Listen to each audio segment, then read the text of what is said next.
Según la Comisión Económica para América Latina y el Caribe, la CEPAL, el cambio de gobierno en México no traerá problemas a la economía del país. Así lo ha indicado el secretario ejecutivo adjunto de la organización, Mario Cimoli, quien, entrevistado por nuestro corresponsal en la Ciudad de México, Juan Carlos Aguirre Romero, también ha comentado otros aspectos de la economía de América Latina.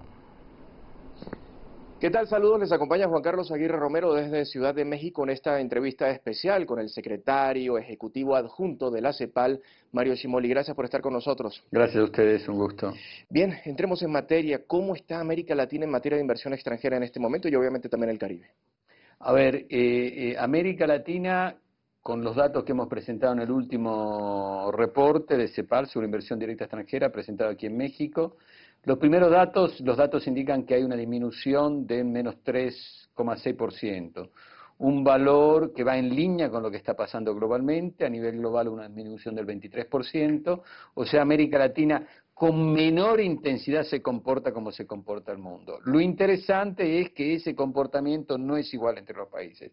Hay países que disminuyen, como es el caso en algún modo consistente de Chile, consistente un poco de Brasil, un poco de México, según cómo se mida y con qué variables, y hay otros casos que aumenta o se mantiene estable, como lo que está pasando en Centroamérica, en el Caribe. O sea, hay un efecto heterogéneo entre los países, pero hay una caída, y una caída que va con la tendencia global de menor intensidad. Lo interesante es que se recomponen los sectores productivos. América Latina muestra que, dada la caída también de las inversiones en recursos naturales, toman peso y una fuerte consistencia en sectores que tienen que ver con las telecomunicaciones, energías renovables y automóviles. Así que es un resultado interesante, mixto, complejo, en un mundo que es cada día más complejo. ¿Y dónde empieza ese reacomodo de la producción en América Latina, tomando en cuenta que aún así me dice que viene todavía con números no tan positivos como debiera? ¿Pero a qué se debe esto? Bueno, hay dos condiciones importantes. La primera es que hubo una serie de países que han hecho una política de atracción de inversión directa extranjera, como decimos nosotros, una política de calidad. O sea, que la política de inversión extranjera no es solo atraigo el flujo, es como hizo China. China no es que dijo cualquier cosa. Cuando atrajo el flujo es porque atrajo el flujo que sirve para el desarrollo, que permite crecer productividad, que aumenta cadenas productivas, que trae tecnología, que mejora el empleo y mejora el salario. Hay algunos países que empezaron con una política de este tipo. Yo creo que hay algunos países interesantes en Centroamérica. Tenemos un capítulo dedicado a todo el modelo centroamericano que es realmente muy bien, muy detallado, que va por Costa Rica, pasa por Dominicana, pasa por Salvador. Es un país complejo, y tenemos un capítulo dedicado a México, que es un caso interesante por la plataforma productiva en el sector automóviles, aeroespacial y electrónica. Digamos en algún modo que más allá de cómo se mueve el mundo, es importante las políticas que los países hacen. Habla mucho de Centroamérica. Pareciera que Centroamérica, si hablamos de desarrollo, estaría mejor en este momento que Sudamérica, a pesar de que obviamente la economía sudamericana es mucho más grande. Traer una conclusión de lo que es inversión directa extranjera y llevarlo hacia el concepto de desarrollo sería un error analítico de política que nosotros no la pensamos así. La inversión directa extranjera es una componente en la inversión, y es una componente como la inversión en el desarrollo importante, pero es una componente. Pensamos nosotros que el caso de Centroamérica ya son 8 años y ha hecho una política realmente estable, consistente para la inversión directa. O sea, nos parece que la plataforma que creó en algún modo Centroamérica es una plataforma muy interesante, que, complementado con políticas públicas, industriales y tecnológicas para un desarrollo nacional y regional de Centroamérica, podría ser un asset positivo y un driver para el crecimiento. Si hablamos específicamente de las grandes economías de América Latina, entiéndase México, Brasil, Colombia, Argentina en su buen momento, ¿cuáles son las economías que en este momento le pueden estar preocupando, y por qué no también las que ve con buenos ojos a futuro? A ver, nosotros pensamos que el dato es interesante, revierte una coyuntura global y revierte por otro lado una situación compleja internacional. Esto que está pasando en inversiones se refleja en un momento donde hay una tensión comercial en Estados Unidos con México, una tensión comercial en Estados Unidos con China, una tensión comercial entre China y Europa. Hay una tensión global. Hay que pensar las inversiones y leerlas en ese contexto global. En ese contexto no es que nos preocupa un país u otro, nos preocupa que los países de la región puedan cada día entender y tener más políticas para entender que el contexto global donde moverse con la inversión directa cambió mucho.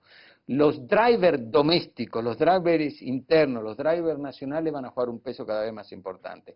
Y la reconversión de la tecnología, de las cadenas productivas de valor va a ser un tema importante. O sea, nos preocupa que los países jueguen ese partido y no se queden atrasados en ese partido. ¿Y cómo ven a México en este cambio de gobierno que se avecina para el 1 de diciembre, pero que muchos decían va a impactar la economía, se van a caer las monedas, pero al parecer no ha pasado eso? No pasa nada. Es un país, como bien lo dijo la secretaria ejecutiva Alicia Bárcena, es un país con su estabilidad, con su consistencia.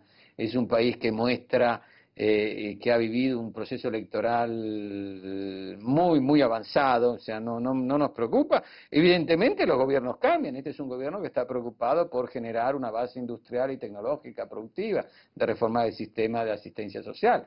Es un gobierno que tiene objetivos que están mirando, pero obviamente como todo gobierno va a tener que darse cuenta de los vínculos, de los trade-offs y de las situaciones globales que enfrenta. No es un proceso lineal, pero welcome un cambio.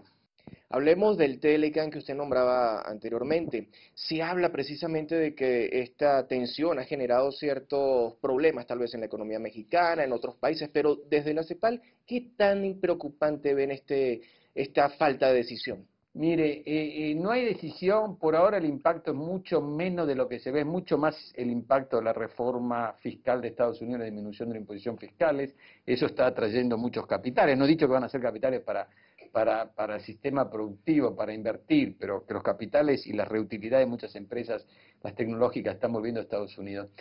Yo diría que por ahora el efecto no se ve. Lo que pasa es que hay que analizarlo, no se puede analizar solo el efecto del comercio, hay que ver el efecto del comercio, de la negociación, a la luz de los nuevos procesos tecnológicos, las nuevas plantas. O sea, hoy quizás cambiar una planta de México hacia Estados Unidos no es una cosa que se pueda hacer fácilmente, pero dentro de 5 o 6 años, cuando los procesos tecnológicos de las empresas sean completamente automatizados, haya inteligencia artificial, haya otro tipo de producto, ahí puede ser que hacer una planta o transformar una planta o trasladar una planta hacia Estados Unidos podría ser un optional o una política que Estados Unidos tiene a su disposición.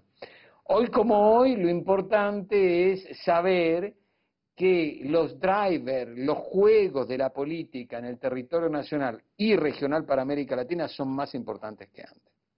¿Y cómo ven ustedes a China? China pareciera tener el ojo puesto sobre América Latina para invertir, para hacer canales de comunicación, incluso unir a los continentes prácticamente o a los océanos, para precisamente darle esa movilidad al comercio, a la industria. ¿Ustedes cómo ven la inversión china en esta región?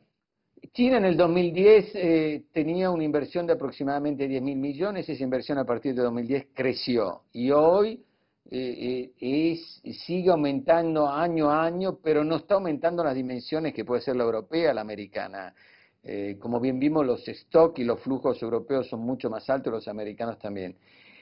Hay inversión china y últimamente en utilities y en recursos naturales. Lo importante es un diálogo entre América Latina y China y la regionalización de las inversiones a partir de cómo se puede construir procesos que sean comunes. Este es un país que necesita que la inversión genere empleo de calidad. China necesita que la inversión genere empleo de calidad. La pregunta que me hago yo es cómo se dialoga para que estas dos cosas pasen en los dos lados. Si bien las comparaciones son odiosas, ¿qué cree usted que debería copiar América Latina tal vez de los modelos asiáticos, en el caso especial de China, para mejorar, si es que vale el término, la economía o el desarrollo o la inversión en la región? Para mí, si un ejemplo del enseñamiento, lo que más me maravilla la capacidad de China es ser pragmática en la política y no ideológica. Los economistas políticos de América Latina son extremadamente ideológicos y por eso nunca se logra nada. Llega un gobierno y dice, todo lo tiene que hacer el mercado. Llega el otro gobierno, no, el mercado no tiene que hacer nada. China tiene aquella capacidad de ser pragmática y poder conjugar lo que es el rol del Estado y del mercado en modo pragmático, sin ideología, entendiendo lo que es benéfico para el país. A nuestros think tank, mucho de América Latina, construir esa identidad de pensamiento nos cuesta. Si usted me dice qué aprendería de China, la pragmaticidad. Los economistas chinos y los que hacen política entienden que la conjunción de las dos cosas, y no existe ni un extremo ni el otro. ¿Y cómo está América Latina con respecto a los demás continentes en materia de crecimiento y de desarrollo y de inversión, obviamente? No bien. Crece menos, invierte menos, mientras Asia está moviéndose con una inversión que llega a ser el 35-40% del PIB, América Latina no llega al 20%. O sea, estamos mal, necesitamos más inversión. ¿Cómo está Venezuela? Venezuela es un caso momento importante en el que hay que trabajar sobre algunas variables, regulación de precios, manejo de precios, un trabajo institucional, que seguramente hay que ser inteligente para acompañar y que nunca nada de esto se reverse en algo que no se quiere. Creo que siempre hay que buscar los espacios para poder trabajar. Y a México, ¿qué proyección le da para el cierre del 2018 de este gobierno de Enrique Peña Nieto y pasando de una vez hacia América Latina? ¿Cómo cerrará en materia de inversión? En materia de inversión, nosotros pensamos que los datos que tenemos son los que valen y para el próximo año va a estar muy estable, va a ser un año económico global de fuerte incertidumbre, fuertes tensiones en la inversión, fuertes presiones comerciales. Un contexto, no nos olvidemos que Europa juega un papel importante, va a haber elecciones en el Parlamento Europeo para el 2019, va a haber elecciones de midterm en Estados Unidos, o sea, vamos a tener un 2019, diría yo, bailadito a danza, más que a salsa completa. Va a ser un año difícil. Lo que es importante es hacer valer el diálogo y el multilateralismo para que las políticas converjan. Señor Mario Cimoli, gracias por haber estado con nosotros acá en CGTN en español desde Ciudad de México. Gracias a ustedes, un gusto. Ustedes continúen con más de la programación y de nuestros bloques informativos que tenemos en Beijing. Hasta pronto.